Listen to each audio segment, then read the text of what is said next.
Halo semuanya, di video kali ini kita akan belajar mengenai sistem peredaran darah pada manusia. Kompetensi dasar pada materi ini yaitu menganalisis sistem peredaran darah manusia dan memahami gangguan pada sistem peredaran darah serta upaya menjaga sistem peredaran darah. Tujuan pembelajaran pada video ini yaitu yang pertama, peserta didik mampu mengetahui sistem peredaran darah. Peserta didik mampu menjelaskan fungsi dan karakteristik komponen penyusun darah. Peserta didik mampu menjelaskan proses pembekuan darah pada manusia. Pernahkah kalian bertanya, apa sih sistem peredaran darah itu? Dan apa fungsinya? Sistem peredaran darah adalah salah satu sistem organ dalam tubuh manusia. Sistem peredaran darah berfungsi untuk mengedarkan atau memindahkan zat dari dan ke sel-sel tubuh. Jadi, dari sel atau menuju ke sel. Coba sebutkan apa saja yang termasuk ke dalam sistem peredaran darah. Yap, betul. Sistem ini melibatkan darah, jantung, dan pembuluh darah. Yang beredar adalah darah, yang memompa adalah jantung, dan beredar di dalam pembuluh darah. Tahukah kamu, volume darah manusia itu berjumlah kurang lebih 8% dari total berat badan manusia loh, yaitu sekitar 4,5 sampai 5, liter. Darah pada tubuh kita tersusun atas 55% plasma darah dan 45% sel-sel darah.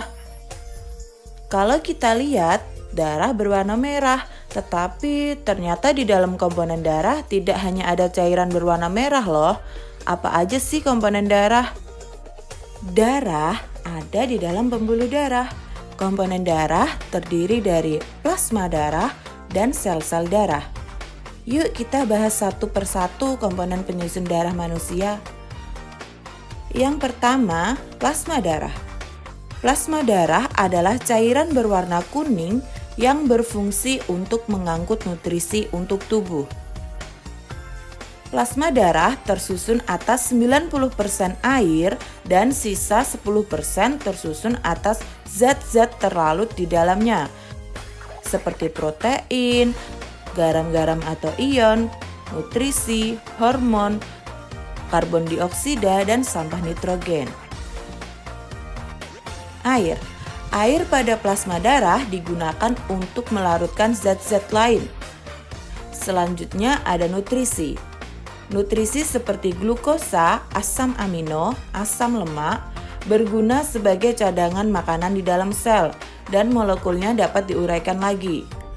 Berikutnya, protein.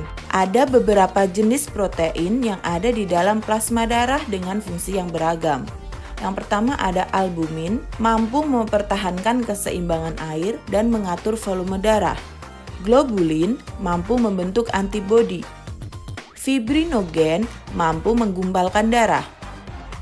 Lisin mampu memecah antigen. Presipitin mampu mengendapkan antigen. Antitoksin mampu menetralkan racun, serta opimisin mampu memacu sifat fagosit pada leukosit. Komponen darah pada plasma darah selanjutnya adalah garam-garam atau ion, seperti natrium, kalium, kalsium, magnesium, klorida, dan bikarbonat yang berguna untuk menyeimbangkan tekanan osmosis, mempertahankan pH fungsi saraf dan otot, serta mampu mengatur permeabilitas membran sel. Kemudian ada hormon yang mempengaruhi aktivitas organ yang dituju. Ada karbon dioksida yang merupakan hasil respirasi sel yang dibawa ke paru-paru untuk dibuang. Dan sampah nitrogen sebagai hasil metabolisme yang akan diekskresikan ke ginjal. Selain plasma darah, darah juga mengandung sel-sel darah. Pastinya teman-teman pasti tahu kan ada sel darah apa saja di dalam tubuh kita. Pertama ada sel darah merah atau eritrosit, sel darah putih atau leukosit, serta keping darah atau trombosit. Kita bahas lebih lanjut yuk. Pertama ada sel darah merah atau eritrosit. Eritrosit berwarna merah karena mengandung pigmen hemoglobin. Pigmen hemoglobin ini berfungsi untuk mengikat oksigen dan karbon dioksida. Jumlah normal eritrosit adalah 4-5 juta sel per milimeter kubik pada wanita atau 5-6 juta sel per milimeter kubik pada pria. Bentuknya bulat bikonkav, tidak memiliki inti sel atau tidak memiliki kromosom, berdiameter 8 mikrometer, tebalnya 1-2 mikrometer. Kemudian ada sel darah putih atau leukosit. Sel darah putih berfungsi membunuh kuman-kuman penyakit yang masuk ke dalam tubuh kita. Sel darah putih memiliki inti sel sehingga dapat hidup berbulan-bulan. Sel darah putih tidak memiliki hemoglobin sehingga tidak berwarna merah. Sel darah putih dapat bergerak amoeboid, artinya gerakan sitoplasmanya memanjang sehingga sel akan bergerak perlahan, serta sel darah putih berbentuk tidak tetap. Sel darah putih berasal dari sumsum merah, limpa, dan kelenjar getah bening. Berjumlah sekitar 7.000 sel per milimeter kubik darah. Berdasarkan karakteristik sitoplasmanya, jenis sel darah putih dibagi menjadi dua kelompok. Ada granulosit, yaitu sel darah putih yang sitoplasmanya bergranula, dan agranulosit, di mana sel darah putih yang sitoplasmanya tidak bergranula. Sekarang kita lihat karakteristik granulosit, yaitu leukosit bergranula. Yang pertama ada basofil. Basofil berjumlah 20-50 butir per milimeter kubik. Plasmanya bersifat basa, memiliki bintik biru yang mengandung histamin. Histamin berfungsi memberi reaksi alergi, dan heparin berfungsi dalam pembekuan darah.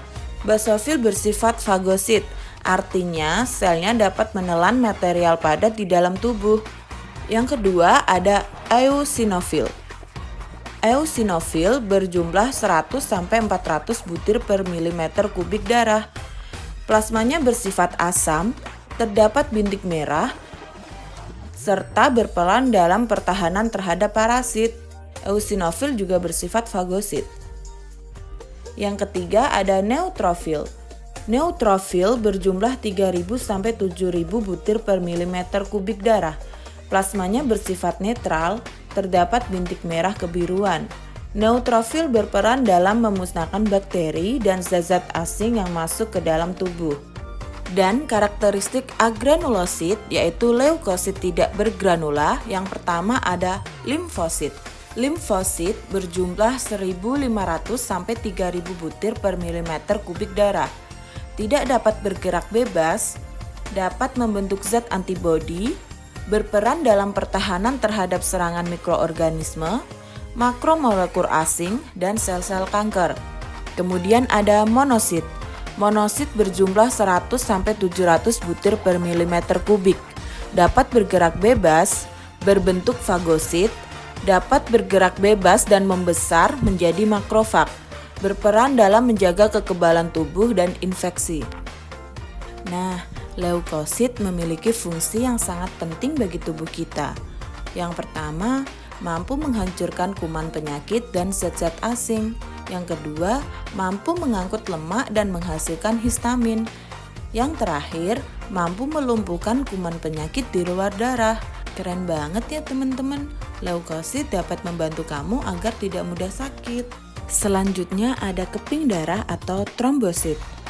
Trombosit berasal dari sel megakariosit, berukuran lebih kecil dibandingkan sel darah lainnya, tidak berinti sehingga berumur pendek sekitar 10-12 hari, bentuknya tidak beraturan, tidak berwarna atau bening, berperan dalam pembekuan darah. Berjumlah sekitar 200.000-400.000 per milimeter kubik darah. Ketika kita terluka, apakah akan terjadi pembekuan darah? Bagaimana sih proses terjadinya pembekuan darah? Ketika tubuh terluka dan darah keluar, maka trombosit akan pecah dan mengeluarkan enzim trombokinase atau zat anti hemofilia. Lalu, trombokinase akan menghasilkan protombin. Protrombin dengan bantuan ion kalsium dan vitamin K akan berubah menjadi trombin. Trombin akan mengubah fibrinogen menjadi fibrin. Akhirnya, darah yang keluar dapat dibendung dengan cara membekukan sel darah pada bagian yang luka sehingga luka akan tertutup. Nah, sampai di sini dulu ya pembahasan kita tentang komponen pada darah manusia.